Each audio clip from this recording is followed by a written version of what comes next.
Une femme de Québec qui portait le voile intégral et qui réclamait 150 000 $ pour atteinte à sa vie privée a eu partiellement gain de cause. Martin Evrel, elle poursuivait un mensuel de Québec qui avait publié sa photo sans son consentement. Et le juge Marc Paradis a peut-être accordé des dommages moraux, mais beaucoup moins que ce qu'il réclamait. Donc, a accordé 3 500 $ à chacune des personnes qui le réclamaient. Donc, Alem Hamedi, c'est cette femme avec le voile intégral, et son conjoint Saber Briki. Donc, ils ont eu raison contre le défendeur Michael Claudie Christé et son journal Les Immigrants de la capitale.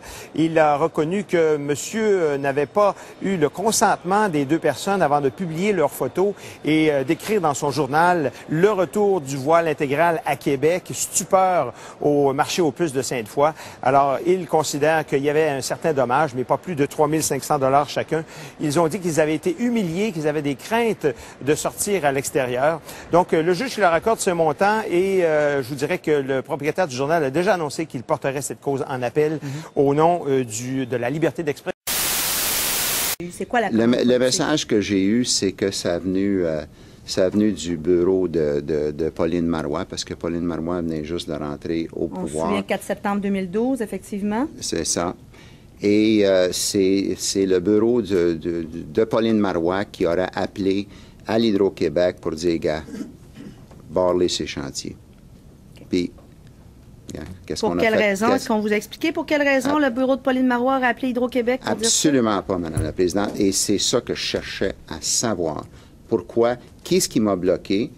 Là, j'ai su que... Parce que c'était impossible que ça venait de l'Hydro-Québec. Ce choix qui nous sera fait sera un choix mortel, quoi qu'il arrive, parce que les gens comme moi qui diront c'est un faux choix, c'est un piège, évitons-le, nous serons dans une situation où nous n'aurons pas le droit. Il faut oublier que quand la loi martiale est déclarée, etc., vous êtes déserteur et on peut vous fusiller. Et puis quand aussi certains manipulateurs pervers, via le Qatar, commencent à aller financer les banlieues pour les réislamiser sur une ligne, etc., etc., on peut imaginer aussi qu'il y ait les idiots utiles qu'il faut, les agents de manipulation.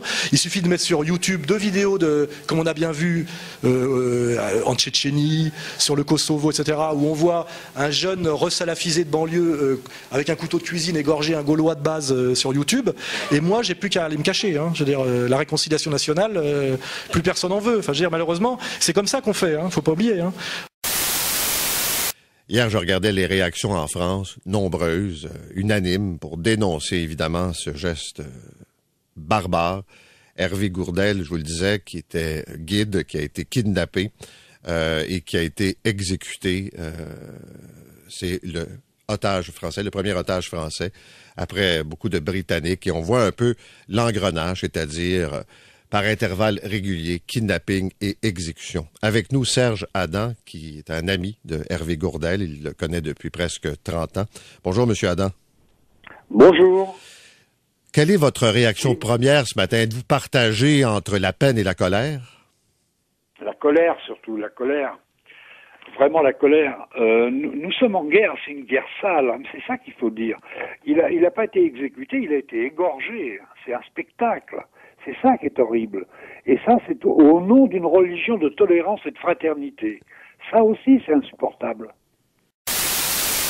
Mais ce que je fais, c'est que j'ai la haine maintenant. Vous avez vraiment la haine. De la haine de qui, de quoi? De cette religion et de ces types qui nous feront, ils font un spectacle extraordinaire. Je vous rappelle que c'est eux qui ont quand même gagné, c'est une victoire politique pour eux, ça. Les Autochtones qui occupaient le chantier de construction de la rue Jacques-Cartier à Gatineau ont été arrêtés ce soir après avoir défié l'injonction du tribunal. Je vous rappelle que plus tôt cet après-midi, le tribunal avait ordonné aux manifestants de quitter les lieux avant 18h40, ce qui n'a pas été fait, si bien que 6 d'entre eux ont été arrêtés sur le coup de 19h ce soir. Voici des extraits de comment ça s'est passé. Nous vous donnons donc, à la fin de cet avis verbal, 10 minutes pour quitter les lieux. On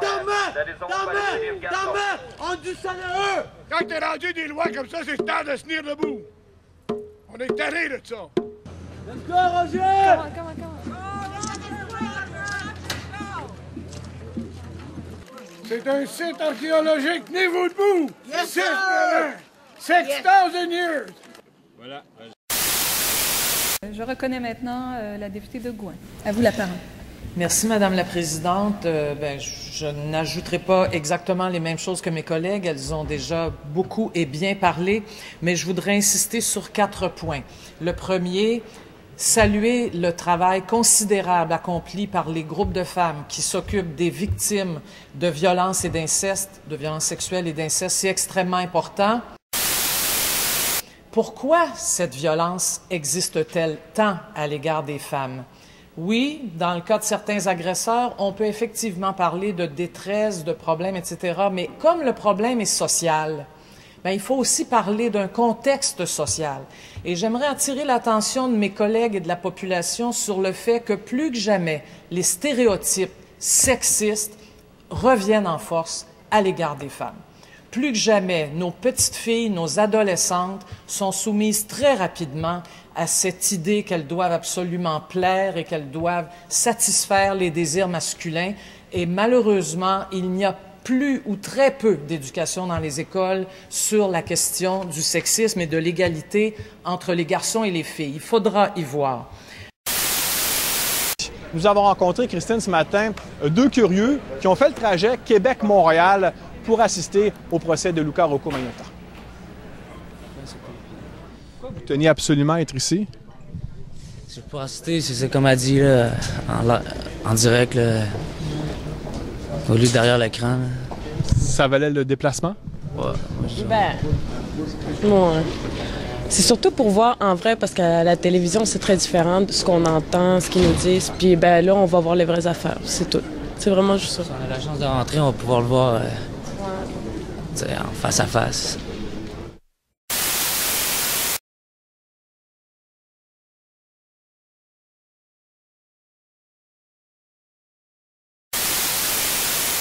Hey, salut, je m'appelle Rabi Ramal et cette année, je suis porte-parole de la Semaine québécoise des rencontres interculturelles.